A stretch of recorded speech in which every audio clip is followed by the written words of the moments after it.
இடம்பொருள் நேயர்களுக்கு வணக்கம். ஸோ இன்னைக்கு பார்த்தீங்க அப்படின்னா இப்போ என்னதான் நம்ம சொன்னாலும் கூட மகாநதி சீரியலில் யமுனா பண்ணதெல்லாம் கொஞ்சம் கூட ஜஸ்டிஃபைபிளே கிடையாது. அதாவது அதை நியாயப்படுத்தவே முடியாதுங்கிற மாதிரி தான். அதாவது தன்னுடைய குடும்பத்துக்கு பசுபதியால் எந்த அளவுக்கு பிரச்சனை இருக்குங்கிறது தெரியும்.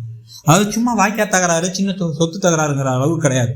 தன்னுடைய அப்பாவை முதுகுல குத்தி அப்பாவுடைய மரணத்திற்கே காரணமான ஒருத்தரோட அவருடைய பொண்ணை நம்மளுடைய அக்காவுடைய வாழ்க்கையில கிட்டத்தட்ட திருப்பி அந்த கல்யாணத்தை எடுத்து எல்லாரும் நினைக்கிறாங்க அப்படின்னா அக்காவோட வாழ்க்கைக்கு பெரிய பிரச்சனை ஆயிடும் தெரிஞ்சும் கூட தனக்கு ஒரு விஷயம் நடக்கணும். அதுவும் நிவின் காதலிக்கிறான்னா சொல்லலை, இருந்தாலும் இவங்களோட ரூட் கிளியர் ஆகணுங்கிற ஒரே காரணத்துக்காக ரொம்ப சுயநலமா பொய் மேல பொய்ய நிவின் கிட்ட சொல்றாங்க.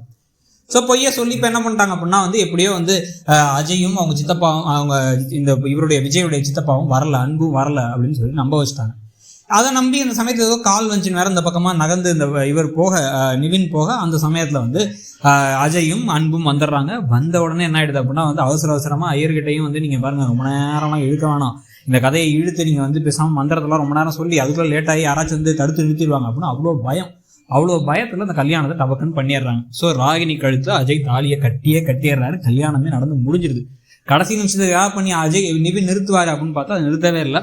ஸோ இதுக்கு நடுவில் காவேரி பார்த்தீங்க அப்படின்னா காவேரியை காணான்னு அங்கிட்டும் இங்கிட்டும் தேடிக்கிட்டு இருக்காரு விஜய். என்னடா திருப்பி காணாமல் போயிடுச்சு அந்த பொண்ணுன்ட்டு. அப்போ தேடிக்கிட்டு இருக்கும் போது தான் கடைசியில் அந்த பொண்ணு காணாமலாம் போகல, கடைக்கு போயிருக்காங்க. இங்கே பிராண்டட் ஷர்ட்லாம் இல்லை, இருந்தாலும் லோக்கல் பிராண்டில் ஒரு ஷர்ட் வாங்கிட்டு வந்திருக்கேன்னு கொடுக்குறாங்க. உங்களுக்கு நீங்கள் எங்கள் அப்பாவோட ஷர்ட்டே போட்டிருக்கீங்களேன்ட்டு. உடனே பரவாயில்ல, நான் பிராண்டட் இல்லைனாலும் போடுவேன் அப்படின்னு சொல்லிட்டு ஷர்ட் எடுத்து போட்டு காமிங்க, கரெக்டாக இருக்கான்னு காமிக்கணுன்னே ஒரு உள்ளார போய் அதை போட்டு பார்க்கறதுக்கு போகிறாரு. போட்டு பார்த்துட்டு அவர் வராரு. பார்த்தா பெர்ஃபெக்டாக இருக்குது. எப்படி கண்ணிலே அளவெடுத்த அப்படின்னா அவங்க எல்லாம் அப்படி தான் அப்படின்னு சொல்லிட்டு ஒரே நல்லா இருக்கு ஷர்ட் அப்படின்னு பாராட்டிகிட்டு இருக்காங்க. இன்னும் 2 ஷர்ட் வாங்கிட்டு வந்தாங்க போல். அந்த ஷர்ட்டெல்லாம் அப்புறமா நான் போடுறேன், நம்ம எல்லாத்தையும் ஒன்றா போட்டுட்டு இருக்க முடியும் அப்படிங்க. ஊருக்கு கிளம்பி போகும்போது நீங்கள் எப்பயும் நல்ல டீக்காக ட்ரெஸ் பண்ணியிருப்பீங்க, தொலைன்னு ஒரு ட்ரெஸ்ஸை போட்டு வர வேணாங்கிறதுக்காக தான் அப்படின்னு சொல்ல உடனே சந்தோஷமாயிறார். பரவாயில்லையே நம்ம மனைவி அப்படின்னு சொல்லிட்டு சந்தோஷமாயிறார். பார்த்த உடனே அளவு எடுத்து கரெக்டாக வாங்கி கொடுத்தாங்கன்னு சொல்லிட்டு. ஸோ இதுக்கு நடுவில் இங்கே பார்த்தீங்க அப்படின்னா கல்யாணத்தை முடிச்ச கையோட நேராக கிளம்பி நிவினை பார்த்துடுறாங்க. பார்த்து நிவினோட சேர்ந்து ராகினி வேணும் செல்ஃபி எடுத்து இனிமே எங்கள் ஆட்டத்தை பாடுறா, எங்கள் நீங்கள் போட்டு திருப்பி படுத்துனீங்க, நீயும் அந்த காவேரியும் சேர்ந்து கல்யாணத்தை நடத்தி முடிச்சிட்டோமா, இனி பாருங்கடா அப்படின்னு சொல்லிட்டு கார் எடுத்துட்டு வேகமாக கிளம்புறாங்க. கிளம்பி நேரம் இந்த வீட்டுக்கே கிளம்பி வராங்க. இங்கே விஜயோட வீட்டுக்கு. அங்கே எல்லாம் வாசல்லேருந்து உடனே ஷாக்காகி என்னடா கல்யாணம் முடிச்சுன்னு பார்க்க, என் பிள்ளை கல்யாணம் இந்த பொண்ணை பிடிச்சிருக்கு, நான் கட்டி வச்சிட்டேன், இதில் என்ன பெருசாக தப்பு இருக்குது அப்படின்னு சொல்லிட்டு இவர் அன்பு கேட்ட உடனே நாங்கள்லாம் சொன்னோம்ல ஒன்று அப்படின்னு தாத்தா சொல்கிறார். எங்களை பெரியவங்க இருக்கோம், எங்களை கூப்பிடவும் இல்லை, நாங்கள் வேணான்னு சொல்லி கேட்காம பண்ணியிருக்கீங்க அப்படின்னா பாருங்க, தன்னுடைய பொண்ணோட கல்யாணத்தை நிறுத்திடுவாங்கிறதுக்காக கொஞ்ச நேரம் ஒரு ரூமில் போட்டு பூட்டி வச்சிருக்காரு காவேரி. அவ்வளோதான் இவர் பண்ணியிருக்காரு. அதுவும் இதை செய்ய தூண்டுறதே காவேரி தான். திருப்பி கல்யாணத்தை நிறுத்துறாங்கிற பேரில்.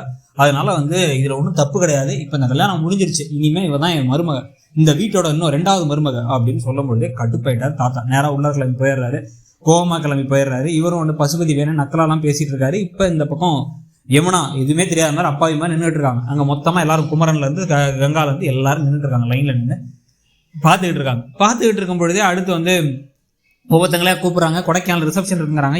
எல்லாரும் கோபமாக உள்ளார போயிடுறாங்க.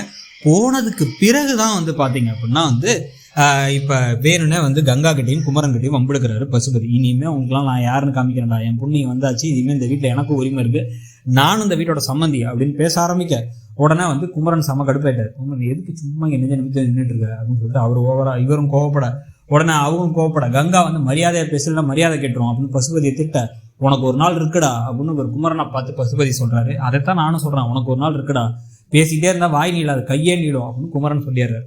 இதுக்கு நடுவில் ராகினி வேற இந்த வீட்டை யாரையும் நான் கூப்பிடலன்னா நான் ஒன்றும் வருத்தப்படல, நானும் இந்த வீட்டுடைய மருமகன் தானே, எல்லா உரிமையும் எனக்கு இருக்கு, நானே உள்ளார போய்ப்பேன் அப்படின்னு அப்படியே திமிர் பார்வையோட பாக்குறாங்க ராகினி. ஸோ அஜய் ராகினி கல்யாணம் நடந்தே முடிஞ்சிருச்சு. அது யமுனா தான் காரணமா இருக்காங்க. இதுக்கு நடுவில் அங்கங்க காவேரி அப்படியே ஒரே கலக்கி அப்படியே இம்ப்ரெஸ் பண்ணிட்டே இருக்காங்க. விஜயங்கிற பத்தி உங்க கருத்து என்னங்கிறது சொல்லுங்க. தேங்க்யூ.